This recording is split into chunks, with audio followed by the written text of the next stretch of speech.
Well, welcome to another edition of the Digicel Sports Show. I'm your host, Earl Baston, and yet again, all alone, as Juggling Jay is off the island. Well, today's show will feature PGA of Canada playing at Port Royal, as well as the Bermuda Tourism Authority announcing the possibility of hosting a World Triathlon Championships. We have much more after this message from our sponsor. Bermuda, listen up. D-Music is here exclusively for Digicel customers. Open up a world of music at your fingertips and access millions of songs from free. With D-Music, you can easily search for your favorite artists and create playlists to fit your lifestyle. Plus, you have the option to download music to your device so you can find a song for any moment, even when offline. D-Music comes with 1 gig of free data to stream and download songs without it impacting your data usage. That's 32 hours worth of music. Visit us in-store or online to see how you can get D-Music today. Well, the Canadians are here at the Port Royal Golf Course and taking part in the PGA of Canada's championships. It was a mixture of sun, but also winds whipping around the Bermuda Port Royal Golf Course as the players of the PGA Club Professional Championships of Canada took up the challenge in a bid to be the champion. Going into the final day, Brian Hadley held a 1-stroke lead over Craig Hucknow, while Gordon Burns was 3 shots off the lead. With Triple Crown World Champion Flora Duffy in the limelight, the BTA, Bermuda Tourism Authority, have announced that Bermuda has put in a bid to host the 2020 World Triathlon Championships. We asked BTA Chief Product and Experience Development Officer Pat Philip Farron to explain more. Really, it's a combination of factors, and one of the key things is that our profile as a sports destination is just so much higher now. On the back of America's Cup, we are really leveraging having that major sporting event to put Bermuda in front of other partners, and other partners are coming to us. And so, from the triathlon's perspective, we have someone who came to us who is a triathlete, and it's interesting because we were having similar thoughts to say, is it possible that you would consider Bermuda bidding for this? And we looked at the opportunity and realized that the bidding application window was in our favor. We still had time to prepare a bid. And so we decided, given the numbers that would be attracted to these events and the grand final championship itself, given potentially the time of year that we could do this, which would be in the shoulder season months, and given the fact that Bermuda has already proven itself with smaller triathlon events, we should go for this. And also given the fact that we bid successfully for the America's Cup. So that conversation turned into the process to build the bid. And in that, we brought the partners in. So we brought the Triathlon Association for their expertise, obviously. The Triathlon Association, dedicated group, very small team of volunteers who have built the sport in Bermuda and also have links into the ITU. So they have contacts into the ITU network, which is very useful for us too. And they've built our athletes as well. They've provided the opportunities for our athletes to grow. Of course, Flora Duffy being the prime example right now with all her success this year. We spoke to the government as well, put the idea to them to say, would you be a partner in this as well? And they saw the advantages of doing it. And so that's really the process. Once we've done the analysis to say what could potentially be the ROI for Bermuda of having this here, we bring the partners in, we get the technical expertise and so on, and then we begin the process to build the bid. 1 medal and 6 records in the sport of swimming as Lisa Blackburn competed in Florida and Elijah Daly is the new Daily Star. Lisa Blackburn competed in the Florida Gold Coast 2016 Speedo Winter Championships. Blackburn won a bronze medal when she finished third in the women's 200-yard IM final, touching the wall in a time of 2:11.50. During the women's 50-yard freestyle final, Blackburn finished 6th with a time of 24:80. Meanwhile, recently we brought you the record-breaking performances of Ethan and Elon Daly. Today we bring you Elijah Daly's short course record-breaking performances in the 9 and 10-year-olds during the recently concluded North York Aquatics Club swim meet in Canada. Daly broke the 100-meter butterfly record of 1:23.55 set by Mitchell Garapi back on June 13, 2010, when he touched the wall in a time of 1:14.26. Daly took more than 7 seconds off his own 200-meter freestyle record when he was clocked at 2:25.15. His previous record was 2:32.16 set back on February 20th of this year. Garapi's record of 1:29.83 set back on October 9th, 2010 in the 100-meter breaststroke was broken by Daly, who was clocked at 1:27.10. Daly smashed his own 400-meter freestyle record when he clocked a time of 5:05.80. His previous record was 5:17.50 set on February 21st of this year. Daly took more than 6 seconds off the 200-meter backstroke record time of 2:48.28. He set back on December 5th of 2015 when he was clocked at 2:42.37. Daly broke his own 50-meter butterfly record of 35.47 he set on December 6, 2015, and he's clocked 33.32. Bermuda School Sports Federation hosted the Middle School Netball Championships over at Bernard Park earlier this week. Salters Grammar School scored in the dying seconds to come away with a 9-8 victory over T.N. Tatum Middle School in the Bermuda School Sports Federation's Middle School Netball Championships.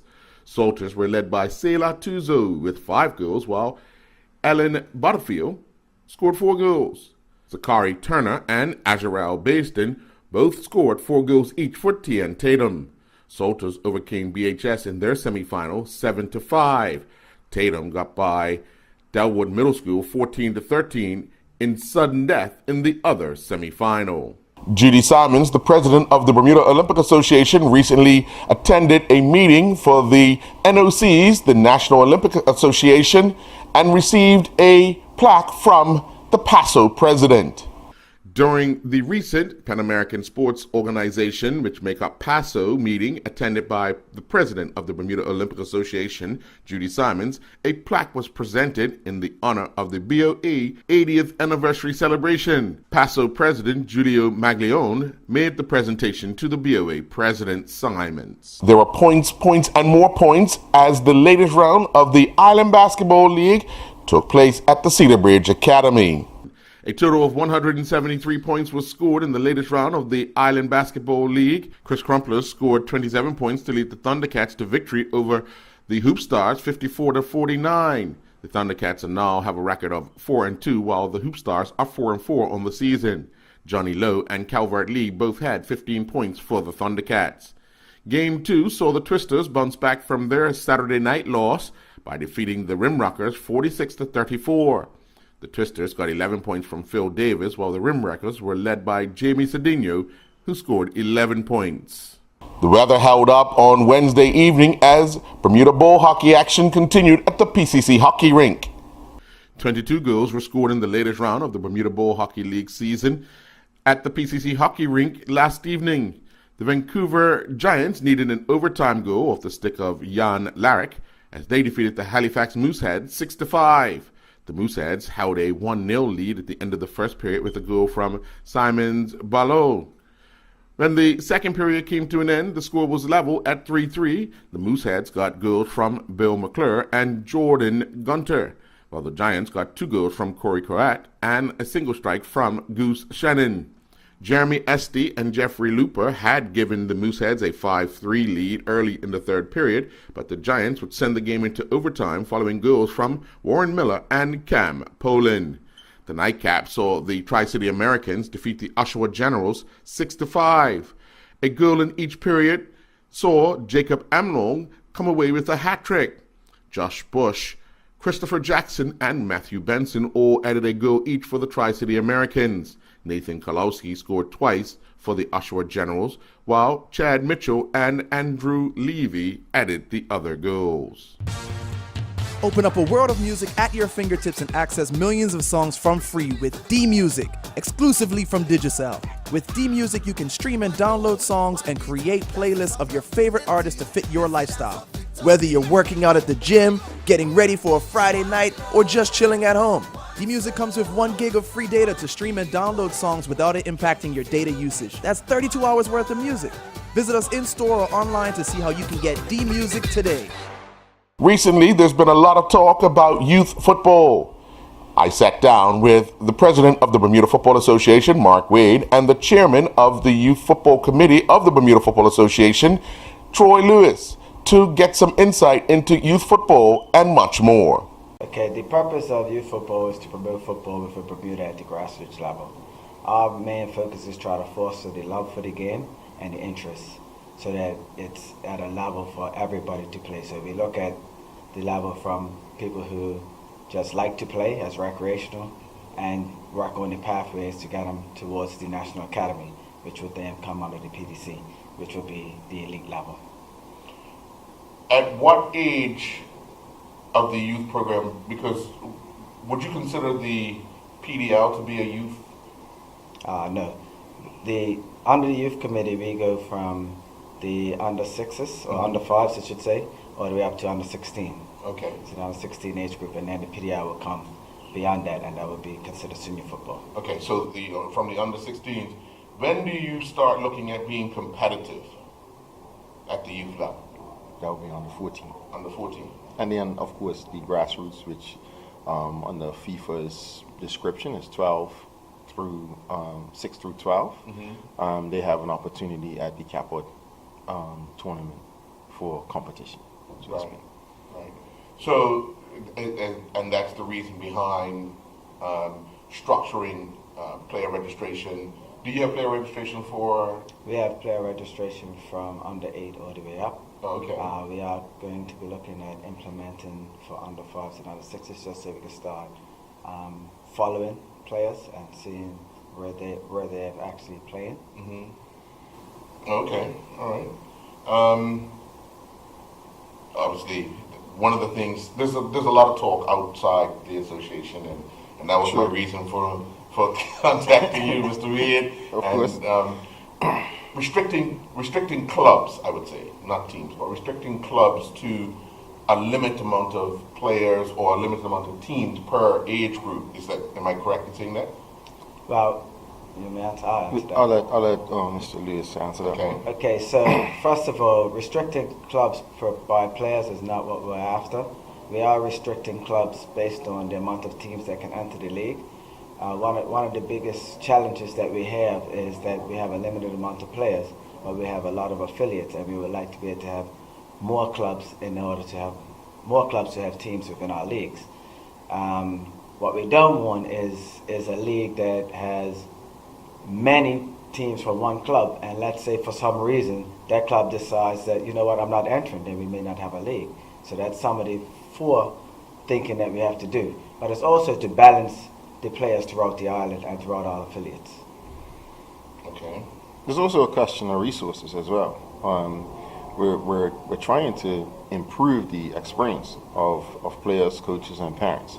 And we only have a certain amount of resources. When I say resources, we're talking we're talking match commissioners, we're talking field surfaces, we're talking time slots. Right now we play between 8:30 and 3, every Saturday. So there's only a limited amount of time slots that we have. Making sure that everybody has the right type of goals. Those sort of things all come into play in what the leagues can satisfactorily accomplish. So it's twofold. And if we can increase the resources, then maybe we can increase the amount of teams we can cater to in the league as well. So there's 2 points. Okay, so what are some of the concerns? Let's go pros and cons. So what are some of the concerns you guys have listened to or fielded from clubs? Let's go with what are some of the pluses of concerns that other clubs have or clubs have regarding the youth program? Well, I mean, I'll go first, and then I'll certainly allow Pinks to speak about it. On the positive side, you have some clubs who have fully embraced the current structure. And I might add, the structure was put in place many years ago. And I believe it was Kenny Thompson who first put in the structure that had non-competitive football up until a certain age, and then competitive football after. And some clubs have embraced that concept, and I think those clubs are fairly happy with the structure that's in place. That's certainly on the plus side. Some of the concerns, obviously, is the experience on the day, games starting on time, the environment, which is a nice word for parent behavior and coach behavior. Those are some of the negatives that you hear from parents and clubs. How are we addressing those concerns? Well, from the player and coach perspective, it's certainly being tackled through coach education. So the more educated coaches we have, the better their players will be in terms of their technical ability, and two, their deportment. So that's something that's really going well with the relationship between the BFA and the Football Coaches Association. How we tackling sort of the parent side of it, we really try and get clubs to manage their own parents, and that's something that we need to expand upon. Just also to add, with having match commissioners at the facilities also helps. That's one that any conflicts that may arise in terms of the rules, they have the rules on hand, ensuring that the time slots are adhered to.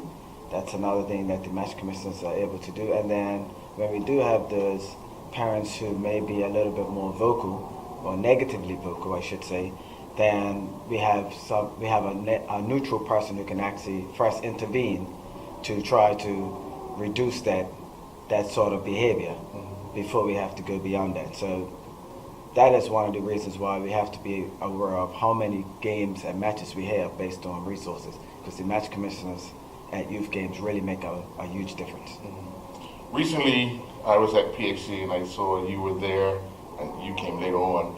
And I wouldn't call it a confrontation, but it was more of a conversation as such with a particular club or member of a particular club, questioning or trying to, I guess, find out the restrictions of amount of teams in the league. And that's something that I think brought up a conversation like this, is that there are everyone knows there are two clubs that have an abundance of There's more than two. There's more than two clubs that have, but there's only two that are having a problem embracing the structure and the rules that are in place. Okay, but that's good. Okay, so two clubs are having a problem with the structure.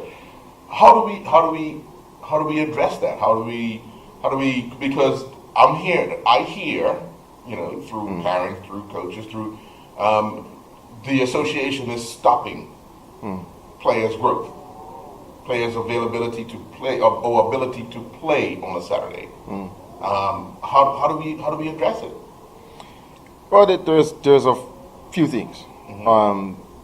Firstly, and it goes back to us trying to manage resources and also trying to ensure that the game grows appropriately. And I'll take a step back and say this: the under 16 league and the under 14 league numbers are dwindling. That's not a secret, and we have to do something to arrest that. And part of, from our perspective, and Troy can expand on this, is that part of that is because we have so many players at a few clubs, and when they get to under 14, they're now unable to play, rather because they don't have the commitment, or they don't believe they have the technical ability to play. and they drift away from the game. Would those players still drift away from the game if they were at another club where they got more opportunity? That's a question that we have to answer. And if we can answer that, and if we can show that there are other clubs where you can get opportunities, potentially we can grow the leagues, and we can grow them appropriately. So that's certainly part of it. I think also nothing stops a club or clubs from organizing their own matches. And so to say that the BFA is stopping anyone's growth, I think is wrong. Because I think they have the ability to organize their own matches. And there's nothing stopping that. And to be honest, I think the BFA would support that if somebody decided, you know what, I want to have my own tournament. Can you help me? You know, what's the best time slot for it? Do you have bowls, cones? If it fits in within our strategic plan, of course you will. So I think that's part of it. I think clubs also have to come with some resources as well, and not just coming wanting the BFA to do it all for them. The BFA is a facilitator. The clubs are the primary developers of players in this country, not the BFA. And the BFA facilitates them being able to play matches with the resources that we have at our disposal. Just to go back in terms of the conversation was basically on the rules of that govern competitive football, which is under 14 and 16. Now the problem being is we are stopping players that are playing if they're in contrary to the rules, i.e. players card. If you don't have a players card, you cannot play in the under 14 and 16 league, because that's the only thing that validates you as an eligible player. That's one thing. So when we come across those type of things, people will say we're trying to stop players. What we're trying to do is teach them the correct way to be a player in any league, especially if they want to go beyond the domestic football into international. So if you show up to an international match without your credential, you're not getting inside the changing room. So then you can't play. So this is where we teach them that as well. So maybe they weren't able to play that day, but sure enough, the next week they had the card. And that type of thing goes on. In terms of, just to add on to what Mark's saying as well, is people have to understand that the BFA is only a few volunteers that are helping to try to organize so everybody plays in a good environment and on an even keel or even playing field. And the clubs itself have to find ways of developing resources for the game to be officiated, for new match commissioners, referees, and the like. So we are trying to work with clubs in order for us to grow all aspects of football. Many people and parents alone only worry about their child and the player, but the player, there's so many other people that have to do certain things so that the player can actually play. And that's where our resources are done. And even if we look at senior football, right now we're having a problem with youth referees. Some players who love the game at young may not ever develop to be a premier player, but they may if you give them the experience and the love for the game at young. They may become the next coach. They may become the next best referee. They may become the next great administrator of your club. So when we talk about let's develop only the players that are good in football on the field, we can't forget the other people that help to make that happen. And that's what the BFA is trying to do, get everybody that loves to play football at a young age have an experience of a lifetime that will stay with them. Mark, you alluded to something that I wanted to bring up as well, and that's the social ills of the country that is constantly affecting all sports in Bermuda, but is always highlighted when it comes to football. Sure. We see it, as you said, the numbers are dwindling at the 14 and 16s. How are we trying to address or arrest the situation? Sure. Well, in the first instance, which is the BASBAC policy, We've actually taken a step back from BESBAC and going to review the policy and review the relationships that the policy depends on, and look to rejuvenate that part of the process. So that's one. Certainly we want our clubs to take more of a role in that area. And when I say more of a role, there's a limit to what clubs can do. Our clubs aren't equipped to deal with some of the issues that young people have, and that's a reality. While the microscope, so to speak, points to the clubs because football is an opportunity for antisocial behavior, but at the same time, are our clubs really equipped to deal with drug abuse, to deal with physical and emotional abuse? Are our clubs really equipped to deal with that? My answer is no, we're not. And what our clubs need is support in order to help deal with those issues. Because there's players that's what they come with. There's players that you see, and there's individuals that you see out in our community who are involved in antisocial behavior and involved in gang life. Those are the issues they have. We're talking about antisocial behavior is the symptom of a wider problem, and our clubs need help in tackling the wider problem.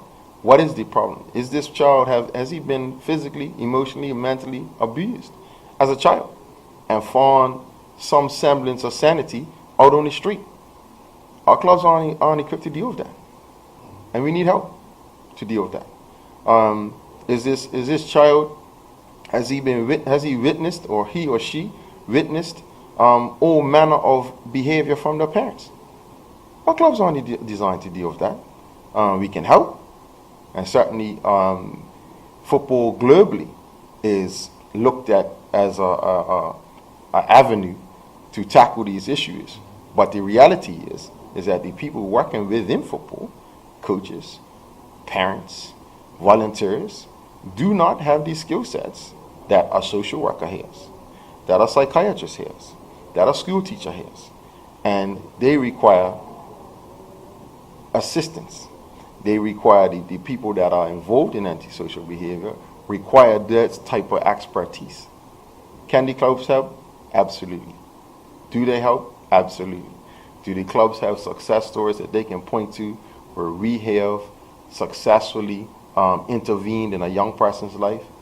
Yes, absolutely. But we don't have the resources. We don't have the tools to deal with that sort of thing, and we need help. Is that one of the reasons why you're taking a step back from the BESBAC to have a look, see, and then probably solicit organizations' help? Absolutely. Because at the end of the day, my belief is that we need all the agencies to come together and sit around the table and talk about. We can get granular and we can talk specifically about individuals.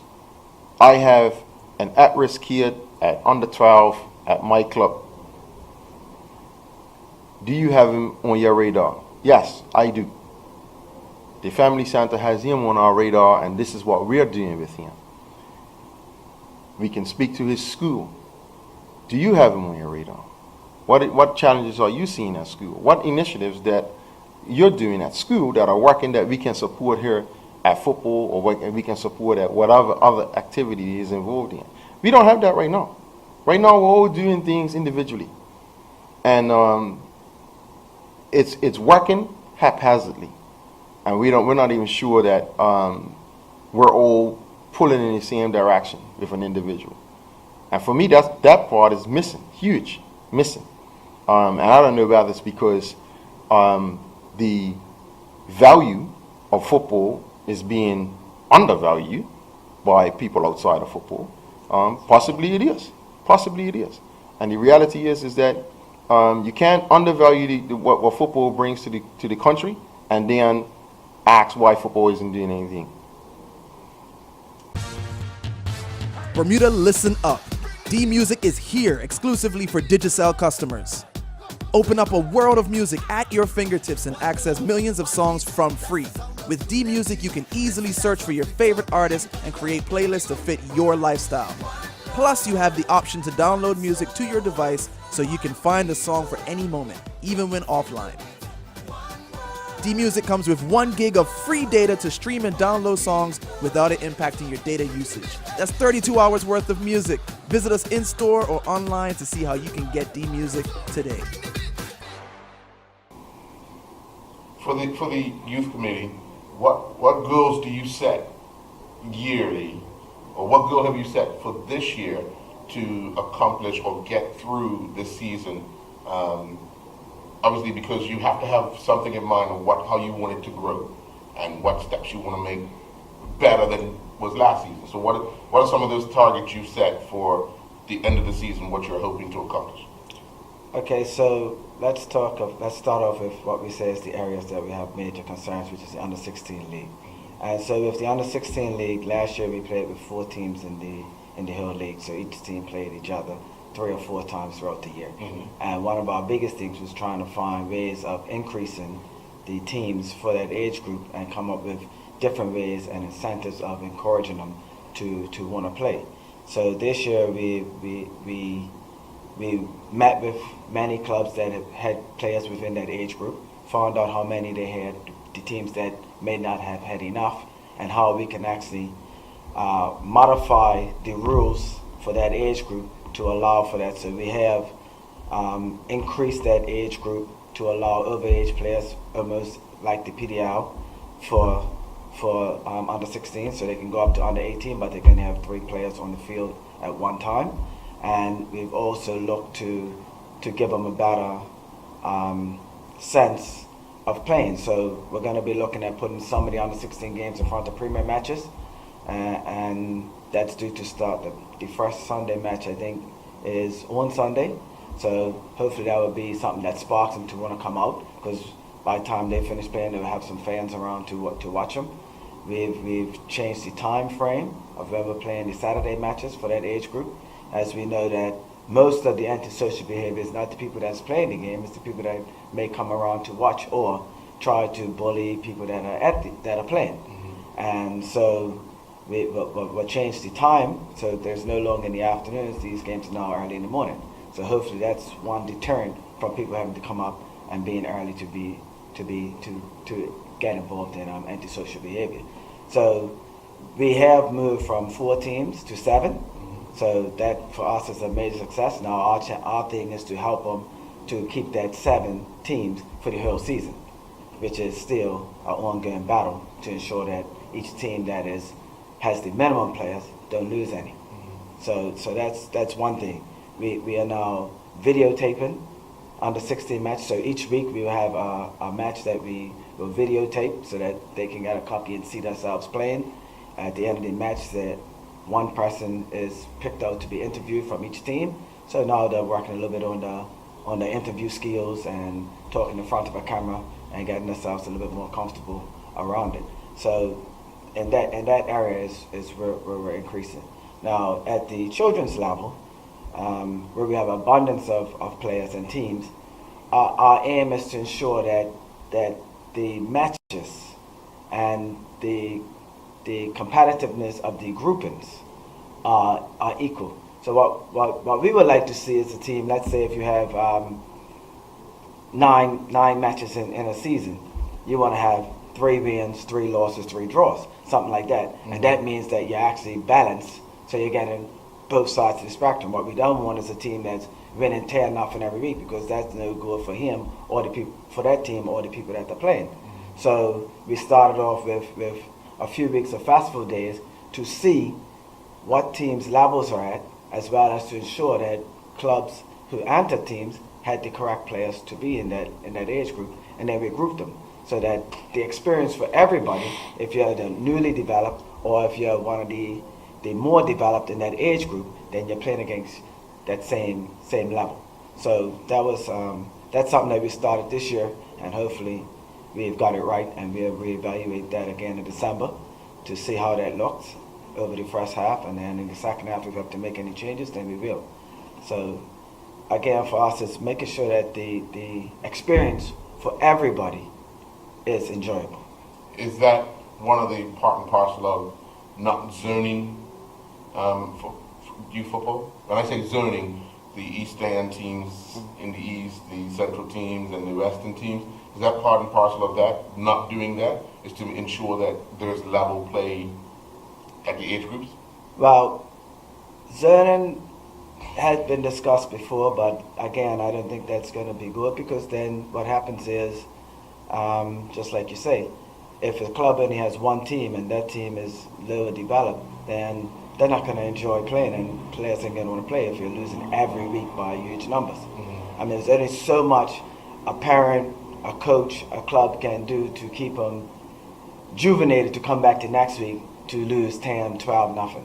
So I think at this point, zoning will not be a good thing. How do you keep the clubs interested, or what's the plan to keep the clubs interested and keep the youngsters interested in the sport of football? Because there's so many other things out there now that parents are pulling their kids out of the usuals to go to the other sports. There's a few things in terms of what do we do next, what do we do in the future. But one of the things that we need to do is get all of our clubs near enough to the same level. We talked earlier about there being a few clubs who have quite a few players, quite a few right through their entire program. But then the question has to be asked, to be frank, of the clubs that don't, why not?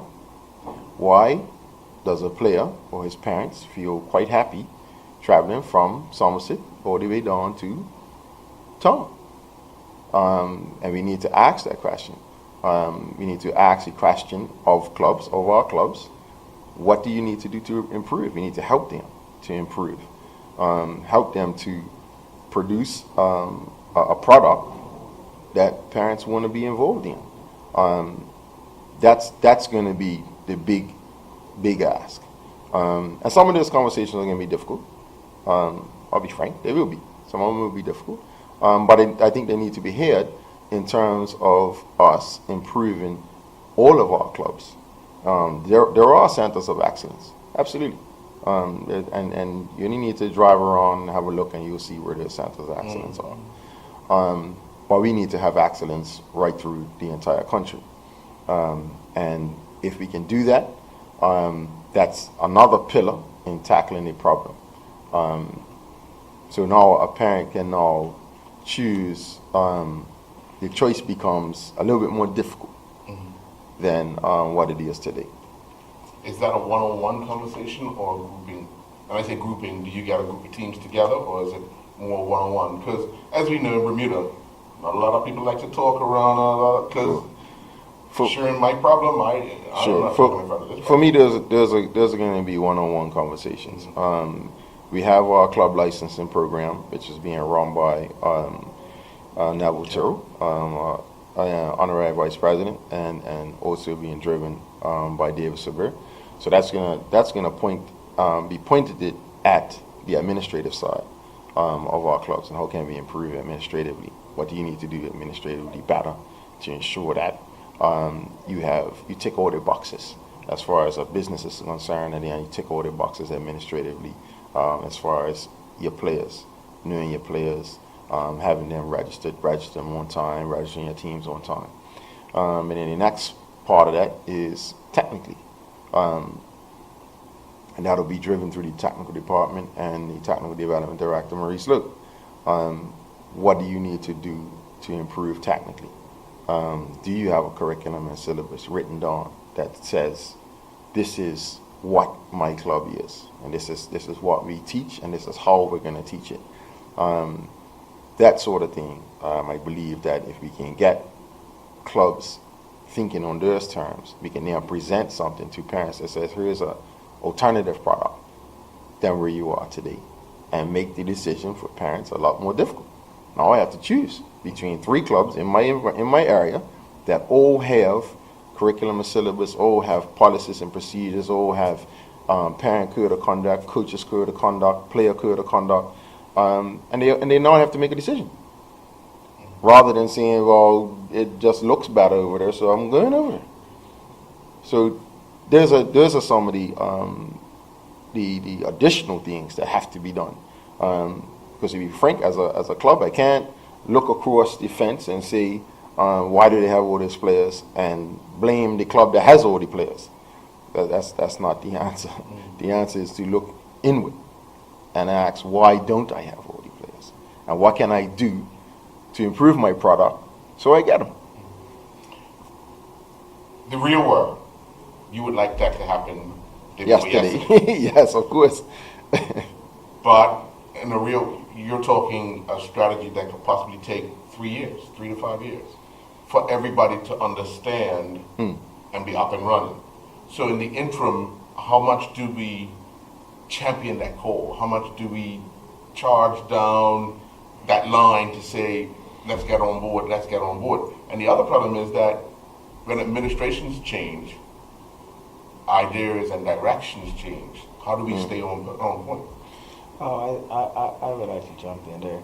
In terms of 3 to 5 years, yes, we always want to look at a 3 to 5 year plan. We have our strategic plan that we work beyond, and when we do look at a change in administration, then we already have the strategic plan that's in place. I'm not talking about the associations, I'm talking about the club. Well, I'm saying Right. the association strategic plan is to help to empower the clubs to follow that same path. Right. So once we, with the first steps of the club licensing, to find out where clubs are at, that allows us at the BFA to then help them to facilitate their pathway to get to the level that we're looking for as the facilitators of football. So I don't say we're taking baby steps. I think each year we're making drastic inroads into clubs becoming more organized, more professionally run, and better administratively, as well as players understanding why certain things are done the way they are, in terms of why rules are certain ways, why we have to respect the referees, and why the referees interpret the rules based on their knowledge and understanding education. All right. So overall, are you guys happy or satisfied with the direction in which youth football has taken thus far through the season? Well, I'm going to say it this way. I'm a coach. I'm never satisfied. No, satisfied is not a word I would use. Always looking for somewhere to improve, absolutely. Always challenging ourselves. I'm going to always challenge Mr. Lewis here on how we can improve. And certainly, and I expect it from the executive, I expect it from our clubs, I expect it from our parents. Not to be satisfied, and always challenging. How can we improve? Open up a world of music at your fingertips and access millions of songs from free with D-Music, exclusively from Digicel. With D-Music, you can stream and download songs and create playlists of your favorite artists to fit your lifestyle. Whether you're working out at the gym, getting ready for a Friday night, or just chilling at home, D-Music comes with 1 gig of free data to stream and download songs without it impacting your data usage. That's 32 hours worth of music. Visit us in-store or online to see how you can get D-Music today. At the national level, we've had an abundance of success at the youth levels. How do we strategize to ensure, number one, we stay, and number two, we improve? Sure. Well, we have to look at how we improved. Mm-hmm. What were the factors in the successes? Can you name a few? What the factors in the successes? Yeah. Sure. I think having our national teams together and training over a long period. Some of this stuff started in 2006. Mm-hmm. So we're 10 years on, and we've seen improvements in those areas. So we've had 2 iterations of a national academy. We have a national curriculum and syllabus that hopefully I'm not stealing Mr. Lear's thunder, but we'll be rolling out to our clubs that our National Academy coaches are working to. It's the evolving of the protocols, the traveling protocols. It's some of the preparation. So the preparation in 2006 towards 2008 was very good. We had the resources then to do that. Those teams had the Dallas Cup for 2 years. They had Clyde Best Trophy for 2 years. They went to Minnesota Cup. So they had a lot of experience. So that we know works. Can we find the resources to reproduce that? And we're working towards that as well. The previous strategic plan for the BFA has worked in that we have several players abroad in prep school or boarding school, several players in college, several players in the UK in academies and in different levels of academies. And then to the under-20s are a prime example of a team that we can't get together as much as we like, and they come together, intelligent enough players that the coach can lay out a philosophy and lay out a strategy for a game day, and it's successful. So that strategic plan has worked in those areas. Those areas have worked. So those are some of the reasons behind the success. But we have to find solutions to the challenges that they present to us. So the challenge is we have more and more players overseas. How can we make sure that they continue to perform well at the international level? We have the same problem as every other country now. So how can we do that? That's some of the challenges. So the under-10s have achieved something that is in our strategic plan. It's not a mistake. It's not a fluke. There's work been done to get to this point. So we have to kind of reproduce that. We have to pull out what was working. We have to change what we didn't quite go well. And so it's a work in progress. We have goalkeeping coaches now. We have goalkeeper coach that comes down from Canada when we can get him here. We're seeing results there where he's been able to work with specific players, and we're seeing some little bits of success in the goalkeeping area. Where we now have an abundance of goalkeepers.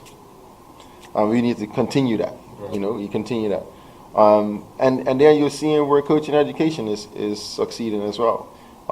And we need to keep that progress going to now have over 20 UEFA B licensed coaches. That's fantastic. And we have to continue our support of the Coaches Association to continue that success.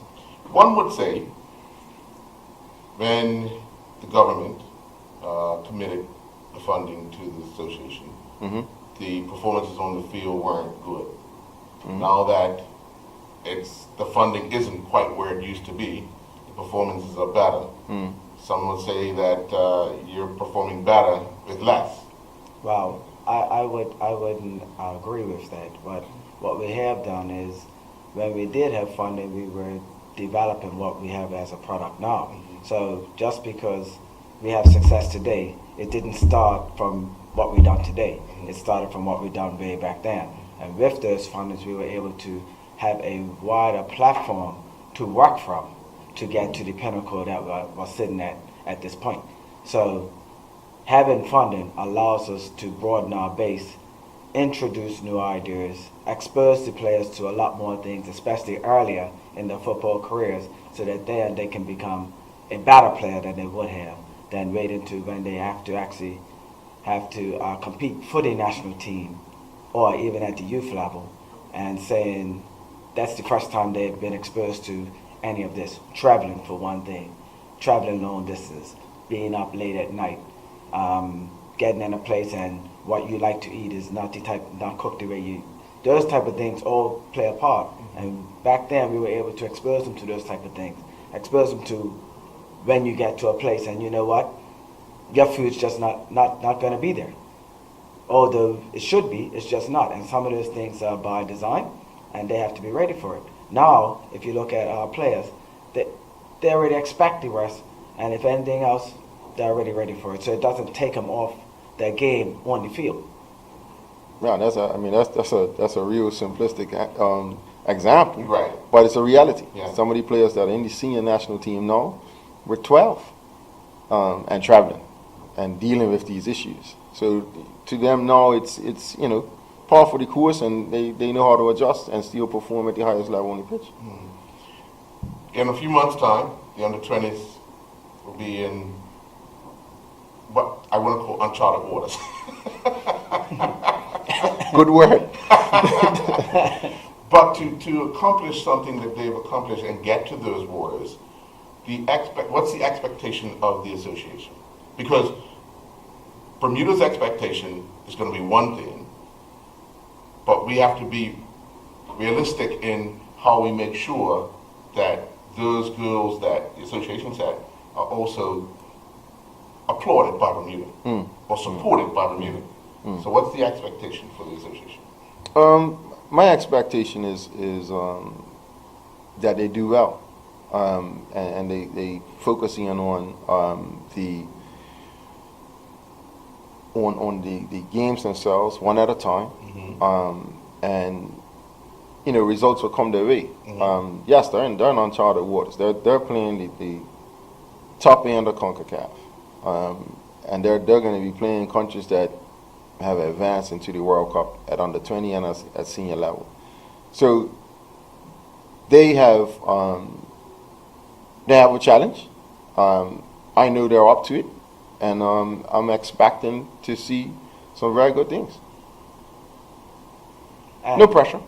Yeah, I mean, for me is every game, and girls win the game, and giving up less goals, you have a chance of winning the game. And I think that our team is got some new experience playing also in the finals at the CFU, where they had a chance to see teams like Haiti play and see the level of expectation that they needed to reach. And I believe that they're willing to put the work in to get close, if not on par, with the teams that they will be playing. So for me, is every game can be won by any team. You haven't won the game before the game starts. You haven't won the game until the last whistle. And so if our players take each team and go out and give their best, at the end of the day, regardless of the result, we'll be happy, and they would also be happy with their performance. If you give 100%, that's all you can give. Bermuda, listen up. D-Music is here exclusively for Digicel customers. Open up a world of music at your fingertips and access millions of songs from free. With D-Music, you can easily search for your favorite artists and create playlists to fit your lifestyle. Plus, you have the option to download music to your device so you can find a song for any moment, even when offline. D-Music comes with 1 gig of free data to stream and download songs without it impacting your data usage. That's 32 hours worth of music. Visit us in-store or online to see how you can get D-Music today. Well, thank you for joining. That's our show for today. Do have a good evening, and we'll see you on Tuesday of next week.